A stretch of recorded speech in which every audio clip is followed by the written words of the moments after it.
les mitzvot et l'antidépresseur.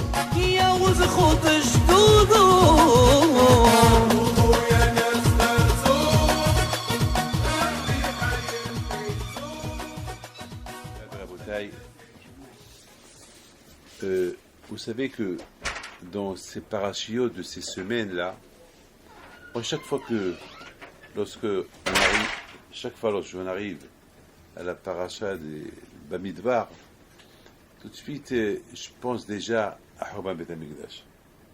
Chaque fois, dès qu'on commence la paracha de Bamidbar, déjà, Bamidbar, on sait qu'on va arriver à Hukat, Balak, la paracha de Korah, la paracha de Shlach Lecha, et c'est à cause des Meraglim qu'ils ont critiqué avec Israël, ces espions qui sont partis, on a critiqué, ils n'ont pas eu la Shonara, que malheureusement, on est en plein.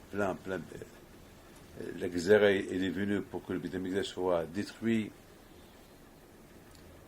Et après, on sait que c'est Tisha B'Av, après c'est les vacances. Et après les vacances, on commence encore le Elul, le mois d'Elul, les Hot et tout. Et après, encore l'année va passer. Rosh Hashanah. La vie, elle passe vite. Bémet, moi toute la sidra de Bamidbar, elle me rappelle, voilà, l'année elle est passée.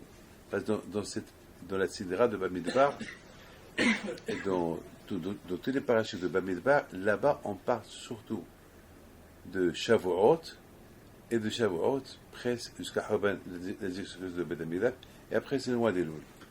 Tout de suite après c'est le mois d'Elul. Donc ça me rappelle que la vie elle est courte. La vie elle est, voilà. Et Haval, celui qui ne remplit pas sa vie. Ah, maintenant, c'est quoi le problème? Pourquoi on se trompe? Et c'est quoi le problème? Pourquoi, mamache, on a un problème avec que on ne profite pas de la vie? Parce qu'on se trompe des yeux. On a une mauvaise vision de la chose. C'est vrai qu'on avait une bonne vision de la chose, on ne serait pas arrivé là. Beaucoup des fois, il y a des gens, la Gemara il dit par exemple, Samson, il s'est trompé avec ses yeux. Il a vu une fille de Pilishtim, il est tombé amoureux d'elle, il l'a convertie, il l'a mariée, et c'est elle qui l'a tué à la fin. La Gemara dit, Shimshon halacha ha'enav, nikroet enav. Shimshon est parti derrière ses yeux, eh bien ses yeux ont été aveuglés. Les yeux.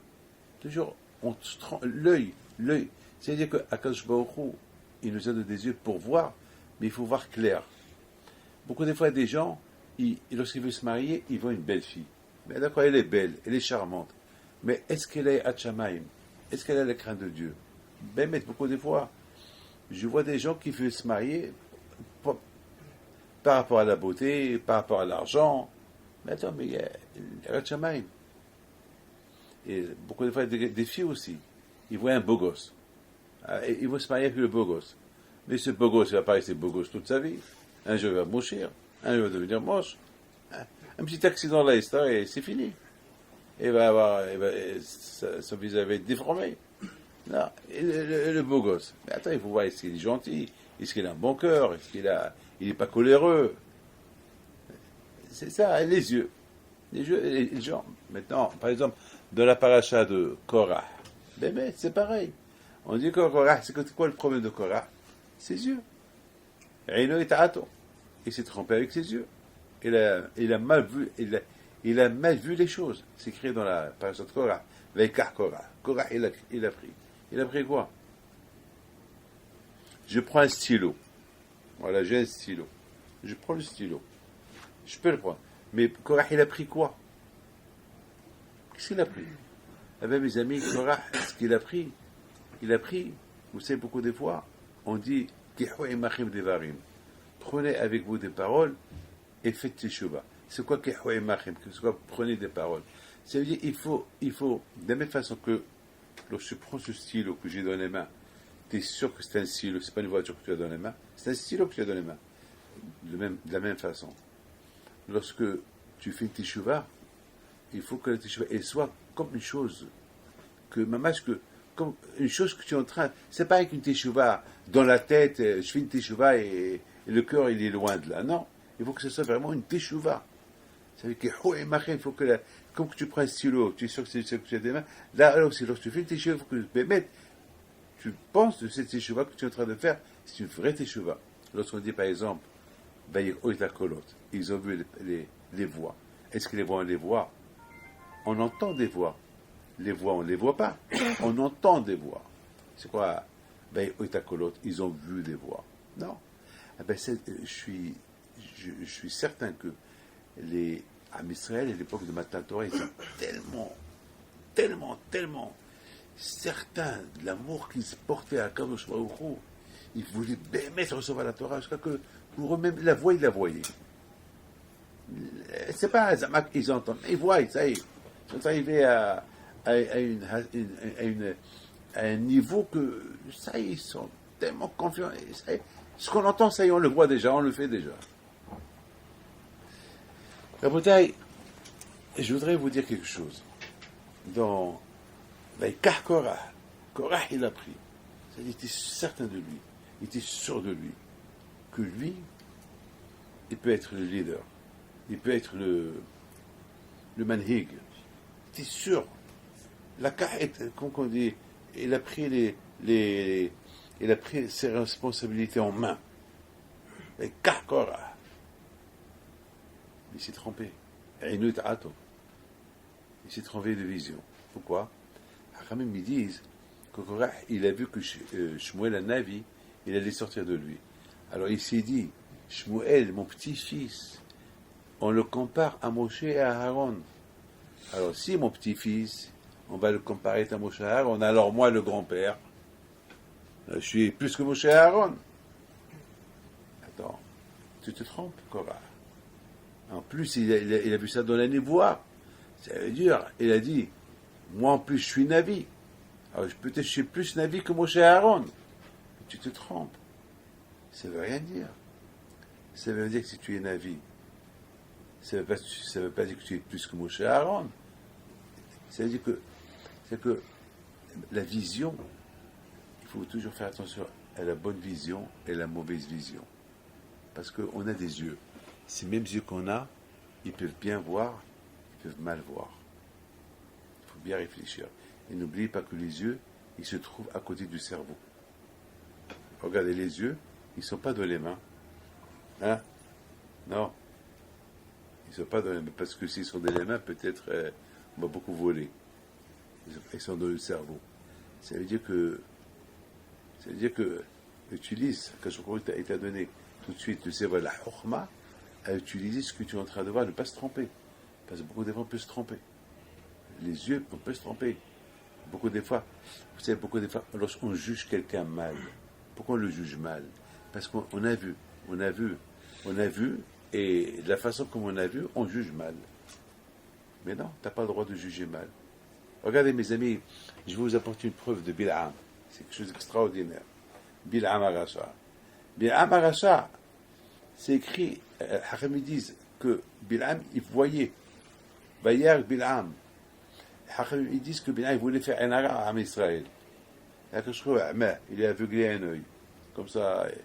Et malgré qu'il est aveuglé un œil, il avait qu'avec un seul œil, il voyait. Il avait un ora'a. Il voyait mal les Juifs. Mais de l'autre côté, on voit qu'il y a un pasouk dans Parashat Balak, que ce pasouk-là, jusqu'à maintenant, on parle de ce pasouk. Lequel? Bayar, que lorsque Balak, il a vu Am Israël, Ishbatav, il les a vus aller Yeshiva, il a vu la Tsniout, il a dit Matuvo Alecha Yaakov Mishkenutecha Israël. Ça, il a dit, hein. Ça, il a dit, hein. Et pourtant, c'est le seul pasouk que la Torah, jusqu'à maintenant, dans les synagogues, beaucoup de synagogues ashkénazes, de nos frères ashkénazes, il y a ce pasouk-là. Matova alecha mishkazecha Israël. Et de lorsqu'il y a un mariage, toujours on mentionne ce pasouk-là. Pourquoi on mentionne ce pasuk-là? On mentionne la tsnéout de Am Israël qu'ils avaient. C'est ce qu'il a vu, Bilaam. Bilaam, il a vu cette tsnéout que Am Israël ils avaient. La tsnéout, la pudeur des femmes. Ohel. Là où les femmes ne sortaient pas, ils sont dans le Ohel. Mamash, c'est ce qu'il a vu. Il était impressionné, Bilaam. Il a vu Am Israël en train d'étudier la Torah. Matuvo alecha Yaakov. Ve'en Ohel la Torah. Attends, comment avec tout ce qu'il peut avoir, toujours Am Israël Kovea etim la Torah, même qu'ils ont rien, même qu'ils ont beaucoup à faire. Moi, je vous dis, je raconte une belle histoire. Vous devez la connaître. Il y avait une fois un rave qui faisait de la Fayoumi. J'adore cette histoire-là. Je l'adore. Il faisait toujours de la Fayoumi. Et un jour, mais il avait toujours un monsieur qui est à la bête qui venait au Dafayomi le soir, et dès qu'il s'assoit, il s'endort et il ronfle. Alors, une fois, le rab lui dit, si le Dafayomi t'endort, on ne vient pas. Il a dit, non, Rabbi, il faut l'arabe, je vais tout faire pour ne pas m'endormir. Il a dit, d'accord. Il dit, écoute, moi, tu me gênes. Attends, moi, je fais Dafayomi, et toi, tu dors. Tu peux pas. Il dit, d'accord. Et encore le soir, il fait Dafayomi, et le pauvre, le miskin, il était tellement fatigué, il s'endort. Et alors, le rab, il dit, je t'en prie, ne viens plus. Ne viens plus. Ne viens plus. C'est bizarre la Torah. Il a dit, mais c'est pas de ma faute, je travaille dur. Je travaille dur, depuis 5 heures du matin, je travaille. Pour apporter le panas à ma famille. Il dit, d'accord, mais c'est pas de ma faute. Attends, tu peux pas, tu perturbes. Il dit, je t'en prie, qu'est-ce que je vais donner à mes enfants comme chinour? Et le rabbin lui dit, qu'est-ce que tu veux dire par là? Il dit, moi je travaille toute la journée. Je rentre le soir à la maison, je fais un peu les devoirs avec mes enfants, et après je prends ma Gemara, et ils me disent, où tu vas papa? Je vais à Dafayomi, je vais étudier. C'est important pour moi que mes enfants ils savent qu'un juif, il faut qu'il étudie la Torah. C'est vrai, c'est plus fort que moi, je m'endors. Mais si je reste à la maison, alors mes enfants ils vont apprendre de moi, après le travail, on dort. Et la Torah. Et le rêve, il écoute. Tu sais quoi? Tu peux apporter même ton matelas. Et viens au Dafayomi. La raison que tu as donnée, je l'accepte. Tu fais ça que pour tes enfants. Je sais. Alors, je ne te dis plus rien. Ici, on a deux choses. La vision qu'il a vue. Le Baal Habayit, il a pu dire, je m'en fous, je dors. Et la vision qu'il a vue, le Rav. C'est une responsabilité quand même du Rav. Le Rav qu'il a vu aussi, il avait aussi une autre vision. C'est vrai, ça me dérange, il ronfle, mais ça vaut la peine au moins que ses enfants, ils ont cette vision que le père, il va étudier la Torah. Par exemple, hier soir, c'était le football. Maintenant, il y a les matchs de football chaque jour. Ce soir aussi, c'est Erev Shabbat. Il va y avoir des matchs de football. Comme il y a des juifs maintenant, on ne va pas juger personne. Ils vont... Ça va... Chacun comment il voit la chose. Il y a un qui ne va pas voir la télévision pour voir le football, mais il va aller chez le voisin. Alors, qui sait qu'il voit? Alors, qu'est-ce qui s'est passé? Qui a gagné ce soir? Donc, d'un côté, lui, il ne voit pas. Il sait quel juif il voit. Après, il va aller demander au juif, qu'est-ce que tu as vu? Quelle vision, ça? Mauvaise vision. Il y a ceux, mettons, qui ne vont rien, qui ne vont pas demander au voisin, mais le soir, avec Shabbat, ils vont dire, demain c'est Shabbat, aïe, c'est le plus beau match de la semaine, aïe, il y a quelque chose qu'on ne peut pas le voir. Ça aussi, c'est une mauvaise vision. C'est-à-dire que le football est plus important que le Shabbat. C'est un qui veut dire Avat qui fait le Shabbat. Il fait Shabbat parce qu'elle n'a pas le choix. Il y a ceux qui disent, qui vont dire, bon, il y a ceux qui vont voir, bien sûr, il y a ceux qui vont dire, Baruch Hashem qui a Shabbat, et que Shabbat c'est pour Hashem, et Hashem, je suis super heureux et content que je ne vois pas de télévision, que je ne vois pas le football, et je ne veux rien savoir, et demain je reste synagogue, et je vais demander personne, et je m'en fous qui gagne, qui ne gagne pas. Pour moi, c'est moi qui ai gagné, parce que je fais mon Shabbat. Ça, c'est une bonne vision. C'est quoi la meilleure vision, Bichlal? La meilleure vision, c'est Bichlal ne pas aimer le football. Je ne peux pas aimer quelque chose mieux que la Torah. On voit dans les livres de Baal Moussa qu'ils disent on ne peut pas aimer deux choses à la fois. Ou ça ou ça. Alors une fois, j'ai dit à quelqu'un tu ne peux pas aimer les choses de... Il me dit pourquoi? Je dis pourquoi? C'est comme ça. C'est comme ça, on ne peut pas aimer. C'est ça le tenant de Matan Torah. Veillou et ta kolot, veillshmi'ou et ta kolot. Tu aimes ce que tu ne vois pas. Tu aimes Hachem que tu ne vois pas. C'est ça. Veillou, veillshmi'ou. Ça, c'est une madriga des tzadikim. C'est une grande madriga, et c'est une madriga on peut arriver. Alors c'est ça, mes amis.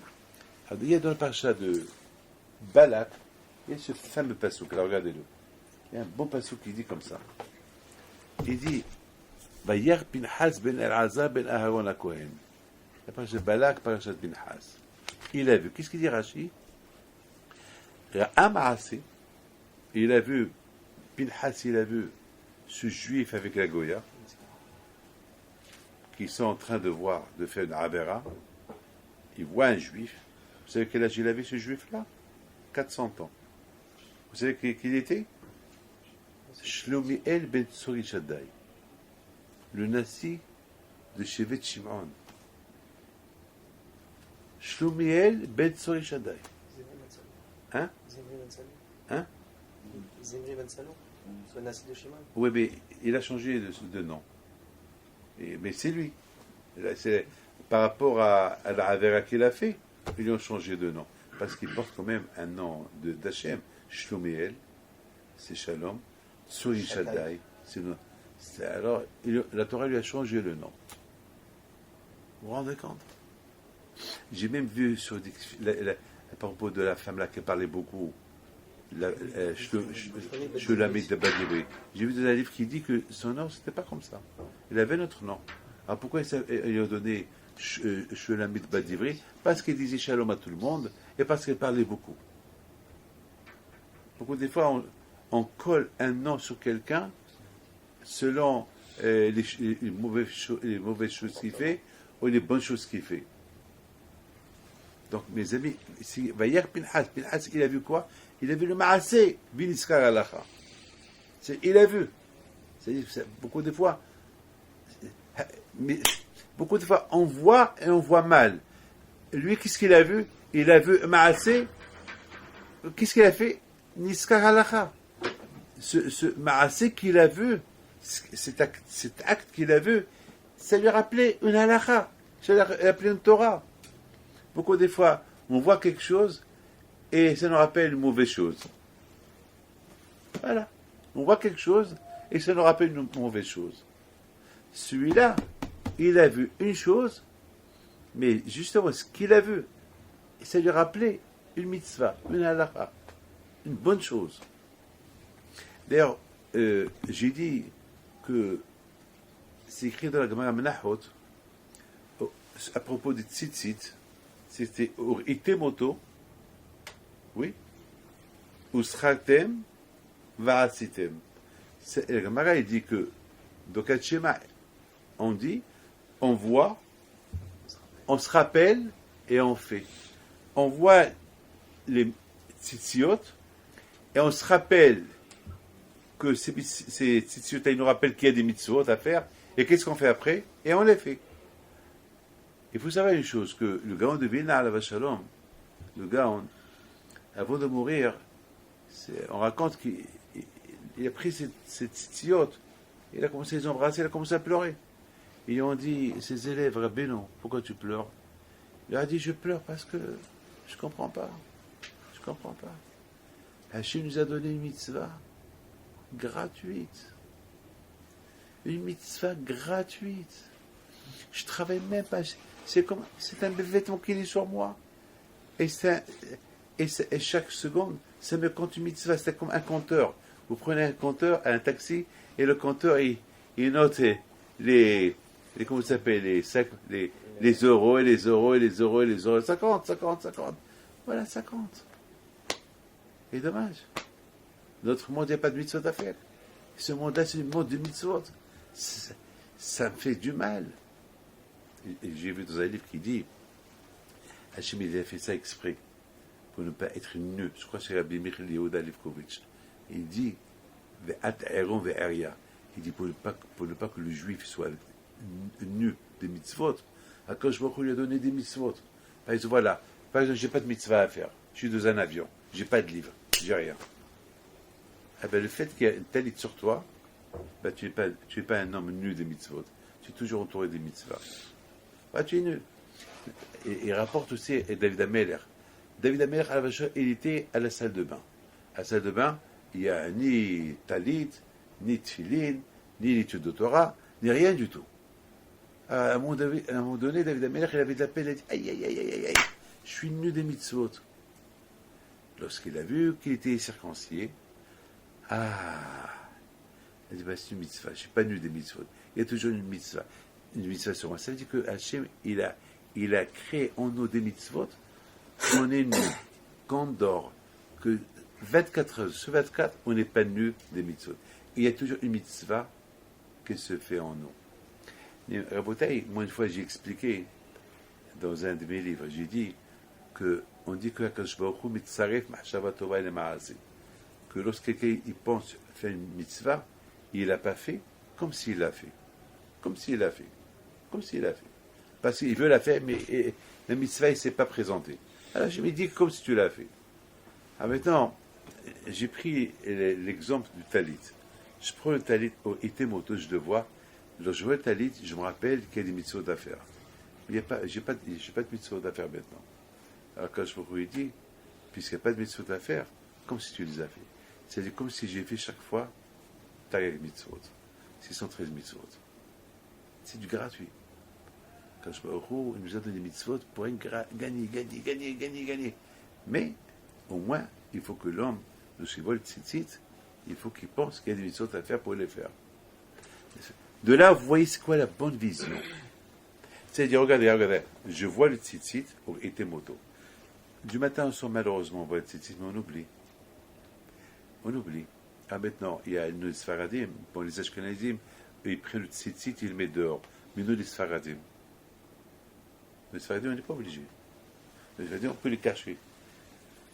Au moins, sachant que je sais qu'il y a un talit sur moi, ça m'aide. Et des motos, c'est ce qu'on appelle la bonne vision. Pinhas ben El-Azar ben Aaron, il a vu quoi? Il s'est rappelé. C'est la bonne vision. Il s'est rappelé de la mitzvah. Il a vu le ma'aseh. Ce ma'aseh-là, il peut dire, tout le monde a vu ce ma'aseh-là. Mais tout le monde peut dire, bon, qu'est-ce qu'on va faire? C'est Shloumé et Betsul Shaddai. Qu'est-ce qu'on peut faire? Il y a Moshe Rabbeinu, il y a Aaron, je sais pas moi, il y a tous les skinim qui crient, qu'est-ce que moi je vais faire? Non. Il a vu ce ma'aseh-là? Non. Niskar halakha. Il s'est rappelé qu'il y a une halakha à faire.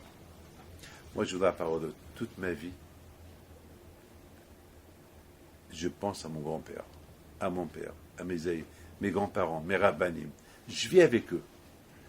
Et pourtant, ils ne sont pas là. Vayar.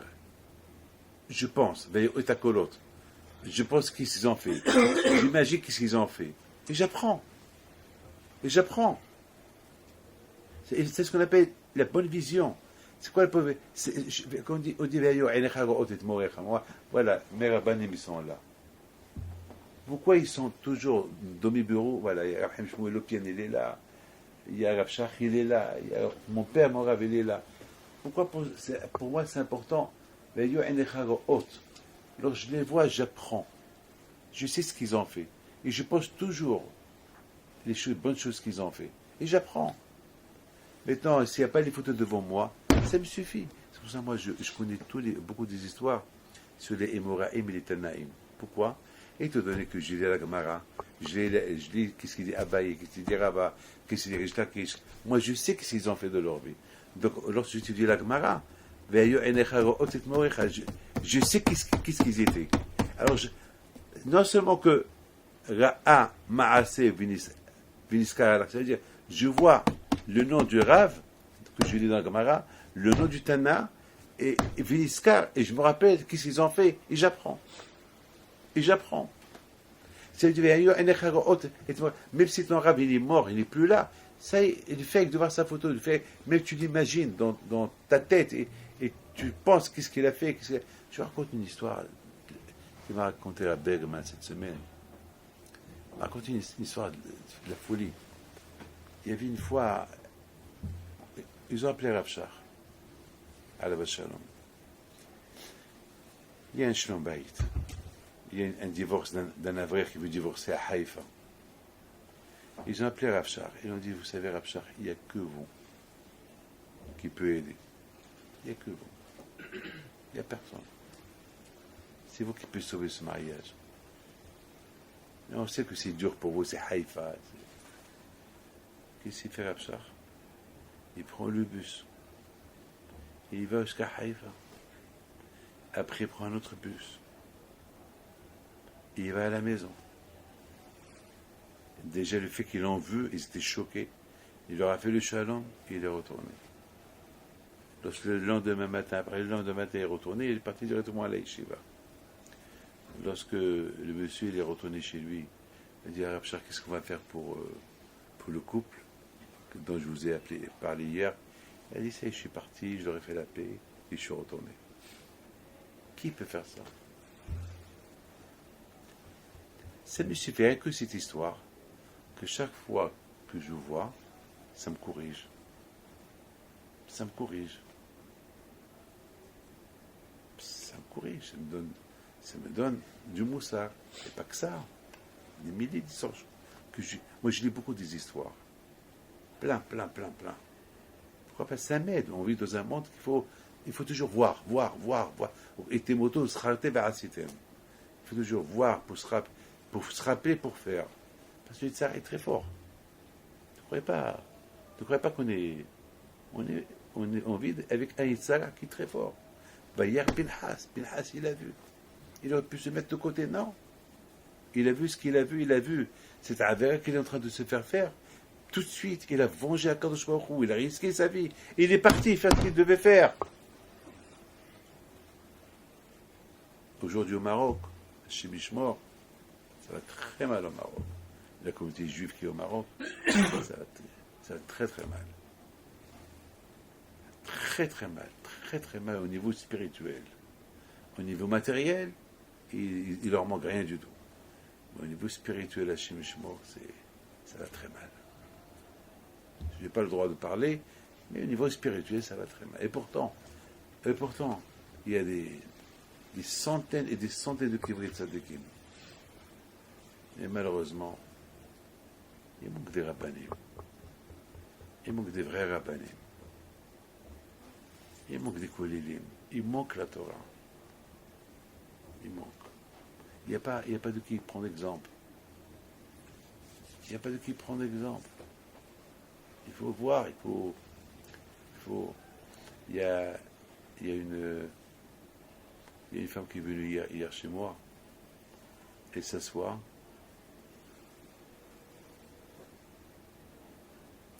Elle s'assoit, elle pleure. Et je lui dis, elle pleure. Et hier ou avant-hier, je lui dis, pourquoi vous pleurez?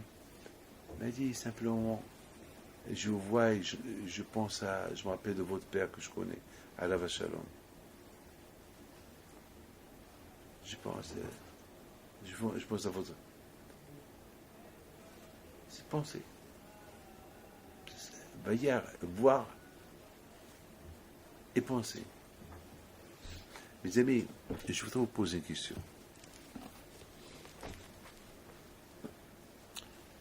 C'est grave, hein? Korah. Arriver ce qui est arrivé. C'est grave. Et là aussi, les Meraglim, arrivés où ils sont arrivés à parler de la Shona sur Israël. C'est grave. Mais je ne peux même pas imaginer des tzadikim, kulam anashim, qui peuvent parler de Nashora. J'arrive pas à croire. Bémet, c'est dur pour moi de croire. Korah, minus et Aaron, il parle de la Shonara sur Moshe et Aaron. Et en plus, il y a beaucoup de gens qui l'ont suivi. Il paraît même Nahshon ben Aminadav, il a suivi. C'est de la folie, j'arrive pas à croire comment. Mais c'est du émet. Ça s'est passé, mais comment Comment une chose pareille peut se passer? Comment Simra Glim? Je sais pas moi, comment ils sont arrivés à parler de la Shonara sur Israël? Comment? Bon, le Shalom. Après, ils ont critiqué Moshe Rabbeinu, ils ont critiqué Aaron, ils ont critiqué Akadosh Baruch Hu, ils ont dit même Akadosh Baruch Hu, il est faible, il peut pas être plus fort que les Knaanim. Et je comprends pas ce Zimri de venir avec une Goya devant Moshe Rabbeinu, bon le Shalom. Un vieux renard. Il avait 400 ans, il était vieux. Et en plus, il était un assis. Il a inauguré le Beth Amikdash. Bon Shalom. Et combien de béilotes il a fait avec cette femme, combien de fois il partait avec un monde de béilotes. Mais d'où il a eu cette force? Un vieux monsieur comme lui. D'où il a eu ce corps là? D'où il a eu cette force d'aller avec cette goya plusieurs fois? Ce bon Shalom, c'est inimaginable. C'est inimaginable. C'est dur pour moi de croire, mais ça s'est passé. Ben de là, mes amis, vous voyez une mauvaise vision. Tant que tu es vivant, si tu ne fais pas attention avec tes yeux, tu peux tomber. Les yeux, oui. Anaïm. On dit Anaïm lahem, mais le héros. Ça on parle d'Abodazara. On dit que l'Abodazara, l'Abodazara, l'idolâtre, elle a des yeux, mais ne voit pas. Et moi je dis, de l'autre côté, on a les yeux pour voir, mais non, on ne doit pas voir. On doit savoir quoi voir. Mal et haute, mal les hautes. Vous n'avez pas remarqué que maintenant, il y a trop à voir? Aujourd'hui, on approche Mashiach aujourd'hui. Vous ne voyez pas que le Tzahara, il se bat de toutes ses forces. Partout, des grands posters. Vous savez qu'en Argentine, je vais partir en Argentine dimanche soir. Bon, Baruch Hashem, c'est l'hiver là-bas. C'est l'hiver là-bas. Baruch Hashem, tout le monde est couvert. Mais à Rabotet, tout le monde est couvert. Et si vous voyez des posters qu'il y a en Argentine, dans les rues, il y a des étages de 40 étages. Ils vont te faire là-bas un poster de 40 étages. Une femme aroma. C'est ça l'Argentine. Znout, Pritzut, la débauche.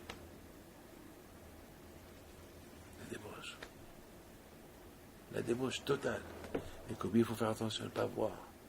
Aujourd'hui, non seulement aujourd'hui, malheureusement maintenant, les posters aujourd'hui, malheureusement, tous les téléphones aujourd'hui, tous les iPhones, tous les téléphones, tu peux voir là-bas ce que tu veux. Aujourd'hui, pratiquement, c'est dur de surveiller les yeux. Mettons pour nous, maintenant qu'on habite en France, mettons, c'est l'été. Combien c'est dur l'été ici en France. Combien c'est dur en Israël. Pratiquement, il n'y a pas où aller. Sans ne pas voir des mauvaises choses. C'est pas possible. C'est impossible. Mais il faut faire attention. Alors, on va faire attention. Alors, comme il dit Ben Ishai dit que celui qui voit beaucoup la Torah, avec ses yeux, alors quand je vais au Khou, il va faire que il ne verra pas les mauvaises choses. Sinon, chez Mishmor. Une fois j'étais à Strasbourg. Et au quittant Strasbourg, parce qu'il y avait mon fils Raphaël à l'école, il était à Échelle, et je suis parti avec Léon Haddad, et après au retour, on devait faire Strasbourg-Lyon, et à un moment donné, sur le chemin, j'ai fait comme ça, j'ai tourné ma tête. Mais en tournant ma tête, il y avait là-bas un poster qui était sale. Alors, celui qui me conduisait, j'ai eu peur qu'il croie que moi j'ai vu ça. Que j'ai vu ce poster-là. Alors que j'ai tourné ma tête comme ça. Et malheureusement, en tournant ma tête, il y avait ce qu'il y avait. Je dis, Léon, ne crois pas que j'ai cherché à voir. Mais non, j'ai rien dit. Je sais que tu as dit, mais tu as pensé. Ne pense pas que j'ai cherché à voir. J'ai pas cherché à voir. Alors pourquoi j'ai tourné ma tête? Ça, je peux pas t'expliquer. C'est ça, Yetzirah. Yetzirah, il te fait tourner la tête sans que tu sais pourquoi tu tournes la tête. Pour que tu vois quelque chose. Lorsque tu vois quelque chose, il faut que ça reste dans ta tête. Parce qu'il sait que tu ne cherches pas à voir, alors lui, il va te pousser à voir, sans vouloir. Et lorsque tu vois, et Baruch Hashem, qu'est-ce qui s'est passé avec moi? Été marassé, j'ai vu ce que j'ai vu, niskarté Allah. Je me suis appliqué à l'alakha qu'il ne faut pas voir. Voilà, c'est tout. Donc voilà le tikkun. Le tikkun, c'est il ne faut pas voir. Été marassé, j'ai pas fait attention à ce que j'ai vu. Cette photo, j'ai pas cherché à la voir, mais malheureusement, je l'ai vue. Alors, niskarté à l'alakha. Je me suis appliqué à l'alakha, il ne faut pas voir, tout de suite. Donc ça, tout de suite, j'ai été mitakel. J'ai réparé ma faute. Le tzara est très fort. Le tzara est très fort dans tout ce qui est vision. Le tzara, son kouah à lui, c'est de te faire montrer que des bonnes choses. Et c'est vrai, les bonnes choses, les choses qui le concernent à lui, qui sont mauvaises. Mais à nous de ne pas faire, à nous de voir les bonnes choses. Que pour le tzara, c'est des mauvaises choses. Lorsqu'on voit, c'est ce qu'on prie à Kadosh Baruch Hu. Vous avez posé une question un jour, pourquoi on dit Hachem ouvre nos yeux dans la Torah? C'est quoi? Comment vous expliquez ouvre nos yeux, éclaire nos yeux pour voir la Torah? Parce que malheureusement, on étudie la Torah, mais on l'étudie comme si on l'étudie dans l'obscurité. Ça ne nous fait rien du tout. On dit à Kashura, Hachem, s'il te plaît, aide-nous, qu'on voit la clarté que ce qu'on est en train de lire, que ça nous éclaire la vie, le chemin, qu'on vit avec ça. C'est pas qu'on lit la Torah comme si on étudiait avec le néant, mais c'est d'obscurité. Vous savez, c'est écrit sur Am Israël dans l'obscurité, Verchob Israël, or b'moshotehem. Ou pas? Il y avait l'obscurité dans toute l'Égypte, pas chez les Juifs. Je vous pose la question. Mais l'océan obscurité, c'est obscurité. L'obscurité, c'est obscurité. Ou pas? Tu ne peux pas dire l'obscurité, il y a la lumière. Ben oui. Nous, rapportons, on vit dans l'obscurité.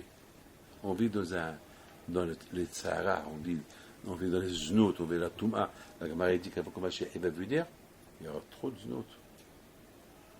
Trop. Il y aura même des guerres entre rabbins. Des guerres entre des rabbins. Et un va critiquer l'autre. C'est ce qu'on est en train de voir aujourd'hui. Aujourd'hui, on ne sait même pas où est le Hémet. Vous imaginez aujourd'hui en Israël des enfants qui digèrent des livres et des photos des rabbinim aujourd'hui en Israël. Qu'est-ce que tu as? C'est fini, hein? En Israël aujourd'hui, ça me fait de la peine. Parfois, j'ai des tendances d'aller. Parfois, j'ai des tendances de ne pas y aller. Parce que je vais aller là-bas, il va commencer à me parler de celui-là, l'autre va me parler de celui-là, l'autre va me parler de celui-là, et moi, je suis au milieu. Et moi, je respecte tous. Et moi, je respecte, je ne sais pas où aller. Quoi entendre? Chémichement.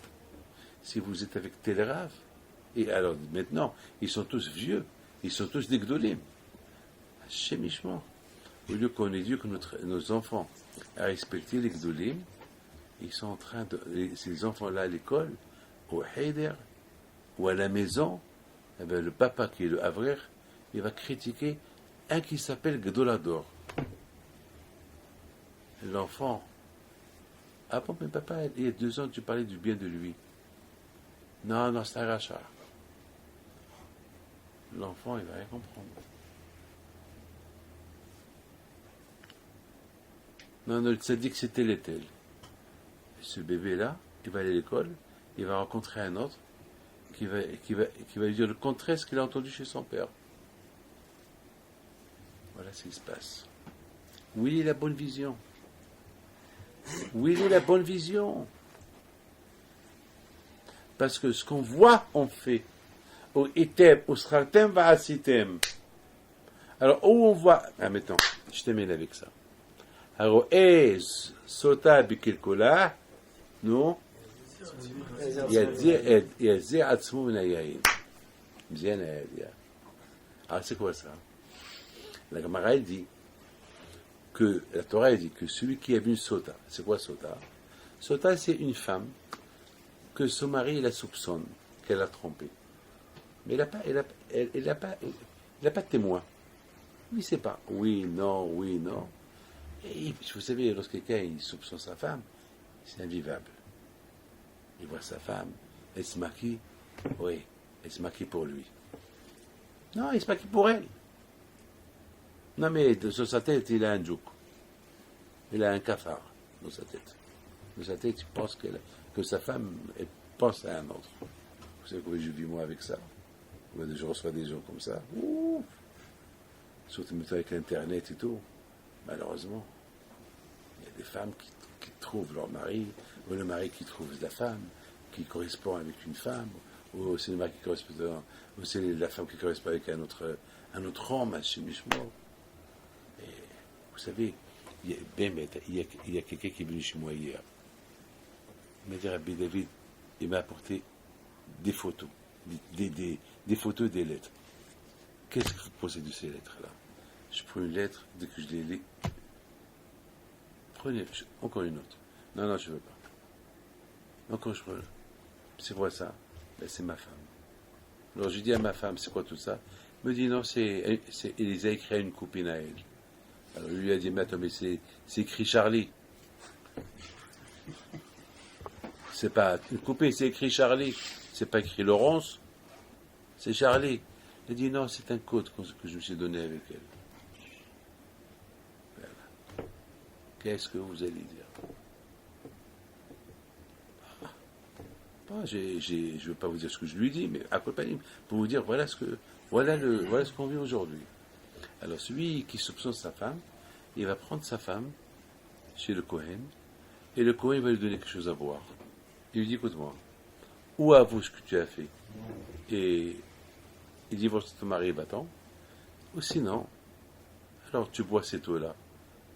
Alors elle va jurer, non, pas elle va jurer au Kohen, elle va jurer, je jure.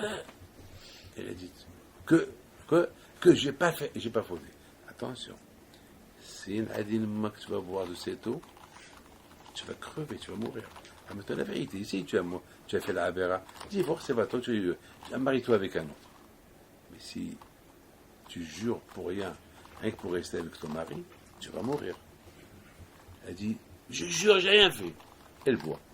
Si elle n'a rien fait, si elle est moche, elle va être belle. Si elle n'a pas d'enfants, elle aura des enfants. Et après,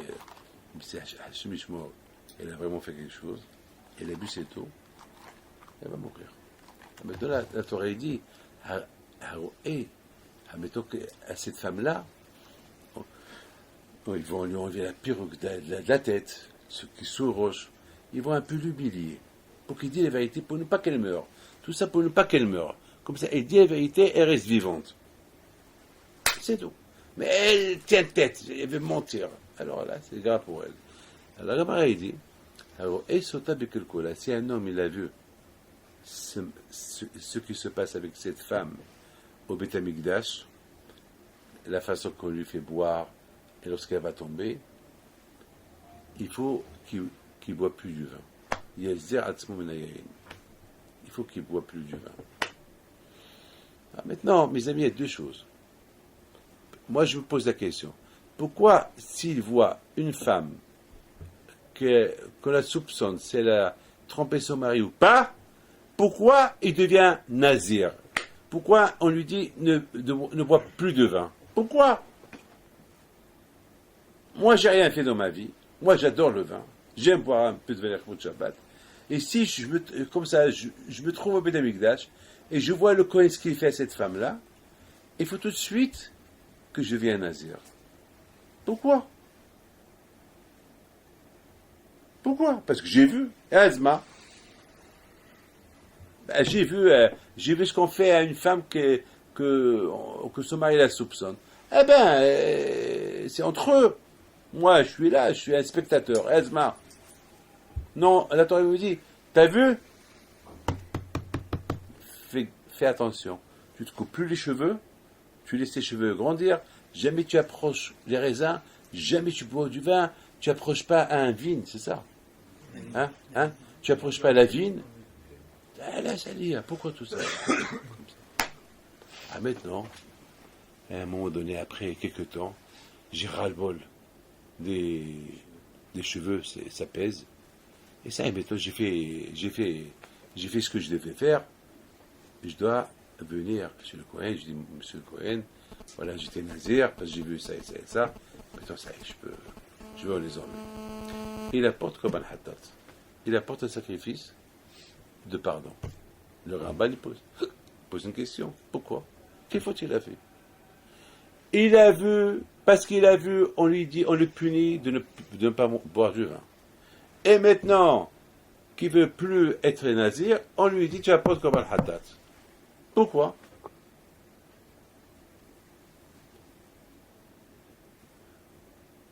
Alors, d'après ce que je vous dis, on comprend.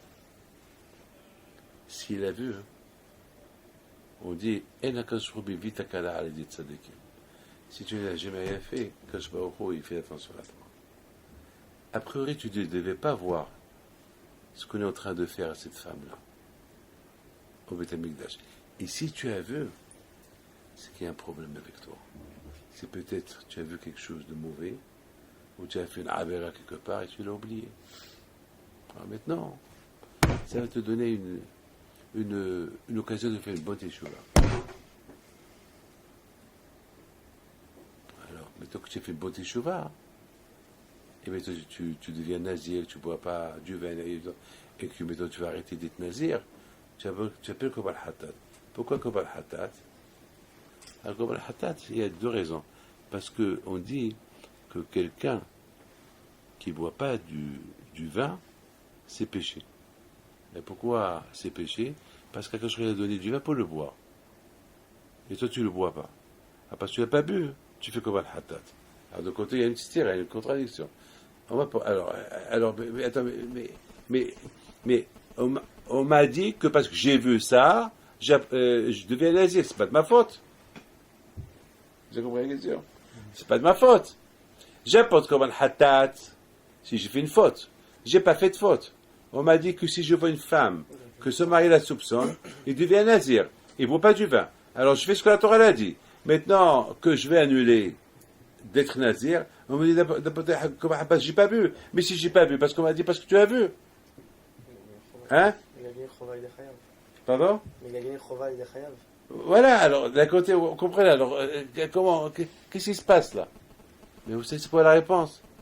La réponse, c'est que, si tu as vu, écoutez bien, et je termine, hein, si tu as vu une femme que ce mari la soupçonne, et que, maintenant, on te dit, puisque tu as vu ce qu'il ne fallait pas voir, tu apportes, tu deviens nazir. Tu deviens nazir. Oui ou pas? Tu deviens nazir. Donc, je suis nazir. Et maintenant, quelques temps plus tard, je ne vais plus être nazir. On me dit, tu apportes comme al-Hattat. Pourquoi pas, tu n'as pas vu? Mais, le fait, si tu n'aurais pas vu cette femme-là, que ce mari la soupçonne, tu continues à boire du vin. Et faire la bracha du vin. Mais parce que tu as vu, tu ne bois pas du vin. Et pourquoi tu as vu? Parce qu'il y a une faute en toi. Par rapport à cette faute qui est en toi, que toi tu ne te rappelles plus, tu apportes comme al-Hattat. Ça veut dire, à Bretagne, il faut toujours prier à Kadosh Baruch Hu qu'on voit que des bonnes choses. Parce que derrière les mauvaises choses qu'on voit, il y a caché une faute. Avera, koreret Avera. Derrière une faute qu'on a fait, derrière quelque chose de mal qu'on a vu, il y a caché quelque chose il y a caché un Avera. C'est pour ça qu'on dit Avera Goreta. C'est pour ça il faut aujourd'hui, vous savez c'est qui le meilleur qui ne voit pas? Qui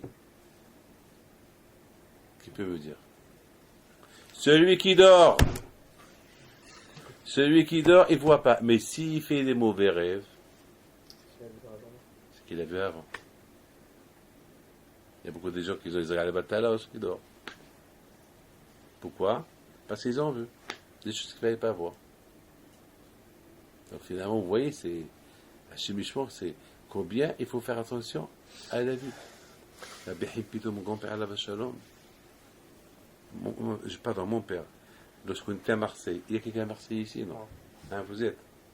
Alors, il y a mon père, il avait passé Shabbat chez monsieur, j'ai oublié, monsieur Zitoun, Znati, non. Oui, oui. Peut-être, il habitait à, j'ai oublié, il habitait à boulevard de la Fédération, très très loin. Et nous, on devait prier Shabbat matin à très loin, moins de 3 km, une longue marche. Et mon père, Allah Shalom, on a dû vraiment passer Shabbat à côté. Mais bon, mon père, Allah Shalom, il voulait dormir chez son balabaït qui le connaît de très jeune. Donc, il a dit non, je dis papa, mais c'est loin. Et c'est le matin, c'est le marché. Il a dit, c'est pas grave, c'est pas la baït, il nous a bien accueillis. Non, on reste chez lui. Bon, Shabbat matin, c'était en été, hein, il faisait chaud. On se réveille un peu tôt parce qu'il fallait marcher. Une longue marche. Et je vois mon père à la Bachalom, petite 5 km, petite bébête. C'est Marseille, c'est pas, il n'y a pas de, c'est en plein Marseille. Et mon père à la Bachalom, il regarde ma mâche que en bas, ses yeux, il n'a pas, c'est-à-dire que même lorsqu'on devait traverser, c'est moi qui tenais la main pour traverser, et ma mâche, ses yeux, ils n'ont pas, il avait peut-être 65 ans à cette époque-là. Papa, je lui dis, je suis très, c'est extraordinaire, presque 1h30, j'ai pas vu tes yeux. Tu n'as pas levé tes yeux, même pas d'un centimètre de la terre. C'est ce qu'il m'a raconté. Mais il m'a dit, dans les rues, il faut beaucoup faire attention sur quoi on marche. Je dis, papa, on peut voir 10 mètres, c'est propre, et on marche, on lève les yeux. Mais ça fatigue de marcher comme ça. Il m'a dit, David, la terre, elle est trop sale. Il faut faire attention où on marche. Il y a des choses qui viennent subitement. Il y a de la saleté qui vient subitement. Ça, c'est mon père. Et c'est gravé dans ma tête. Gravé dans ma tête. Aujourd'hui, on la remarche comme ça. Hiver comme été. En marchant les yeux levés, on voit des ch'touillottes, on voit des sales pics, des sales photos, des choses sales, très sales. Il faut savoir quoi voir quoi. Surtout, vous prenez le métro, vous prenez le taxi, les trains, vous marchez dans les rues, vous traversez les parcs et tout. Eh bien, il faut faire attention à ce qu'on voit. C'est la raison pourquoi à la vache, mon père, il m'a dit, l'atmosphère, elle est sale, les rues sont sales. Le seul endroit que c'est pas sale, c'est le parterre. C'est le parterre. Le parterre, c'est pas sale. Tu vois le parterre. Ça, j'ai appris ça de mon père, la vache. Et c'est ça, Rabotai, que chacun de nous, il doit faire attention. Il y a la vision, il faut voir bien. Pourquoi les tzadikim, ils étaient prophètes, le Roi HaKodesh? Pourquoi? Parce que la prophétie, elle est dans le cerveau. Elle est à côté des... Comment on appelait Shmuel Hanavi, dites-moi? Haroé. Haroé. Dans Shmuel, on appelait les prophètes Haroé, celui qui voit. Et pourquoi on l'appelait celui qui voit?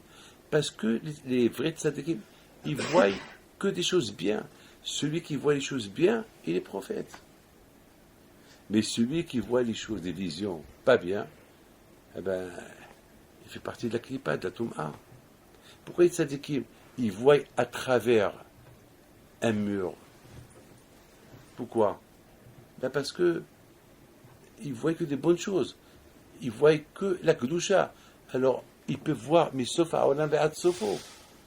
Et celui, Rabotai, qui voit des mauvaises choses avec ses yeux, ça y est. Il a un rideau, un écran devant ses yeux. Ça, il y a quelque chose. On dit, Da' li filmea ta'omed.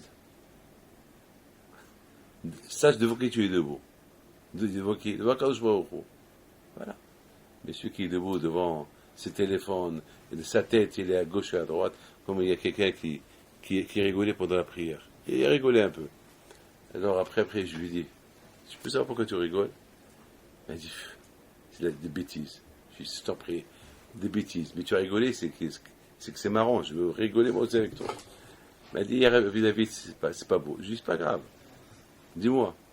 Il m'a dit, c'est en plein prière, en plein tifila et David, en plein prière, à quoi je pense, c'est dimanche, il faut que j'achète des croissants, des pains au chocolat. Voilà, je sentais déjà l'odeur des croissants. Ah, je rigole. Tu vois, voilà. Bon, il rigole. Au moins, là qu'il a été modé. Et ça veut dire, il faut. C'est ça, mes amis. Ah ben, Hashem, quand il nous aide à se renforcer dans la Torah, dans Avodat Hashem, dans la Shamaïm. Faites attention, vous êtes jeunes. Vous êtes tous jeunes. Vous êtes en plein Sahara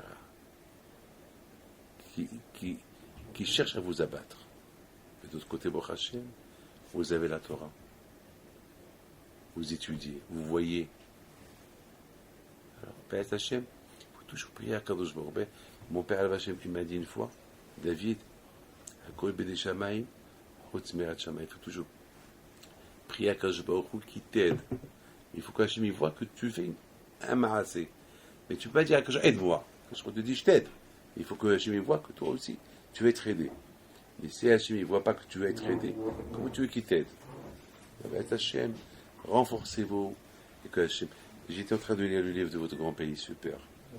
La Hanava de son grand-père, Rabbi Shimon, Suisse, à la Shalom. Comment il était battel. Il faut apporter un ou deux à la yeshiva. Comment il était battel. Il était annulé. Comment il écrivait. Il était battel. Avant que s'il était vivant, j'aurais dit, Rabbi Shimon, c'est trop ce que vous écrivez ici. C'est trop, il s'annule trop. Vraiment, il s'annule. Hein. Il s'annule, c'est un gadol, quand même. Il sait que la façon comme il s'annule devant les rabbanim, comment il s'annule devant les rabbanim avec qui il s'écrivait. C'est trop, ça. Il y a une limite, quand même. Bon, c'est ça, les vrais tzadikim, ils n'ont pas de limite. Les vrais tzadikim, ils n'ont pas de limite. S'ils s'annulent, ils s'annulent. Ils s'annulent. Mais pour s'annuler, c'est que la tête, c'est avec la vision. Je te connais bien. Il nous adorait, il nous aimait, il nous faisait kavod à la Vachalom. C'est le Rosh Abidin du Maroc. C'était une anava, c'était une modestie. C'est ce que je vous ai dit au Maroc depuis qu'il a quitté le Maroc. Rabbi Shimon Suissa, c'est fini. Le Maroc, il commence à tomber. Tous ceux qu'ils ont pris après la place, c'est fini. C'était une époque. Aujourd'hui, il y avait. Maintenant, il n'y a plus personne maintenant. Il y avait Bishalom Sass à la Vachalom, Bishalom Daimon Sénégo. Bon, après, c'est fini. Je ne sais pas maintenant. Ceux qui aiment maintenant, ils n'ont pas beaucoup d'ashpa. Parce qu'il manque les vieux. Et ceux qui aiment maintenant, ils n'ont pas la force là. Ils n'ont pas la force. Il manque ces vieux, les vieux de la génération d'avant. Il manque. Des skinny, malheureusement. Donc, ben, Hachem, que vous soyez un jour des skinny adore et que Hachem vous aide dans votre Chabatza. Shabbat Shalom.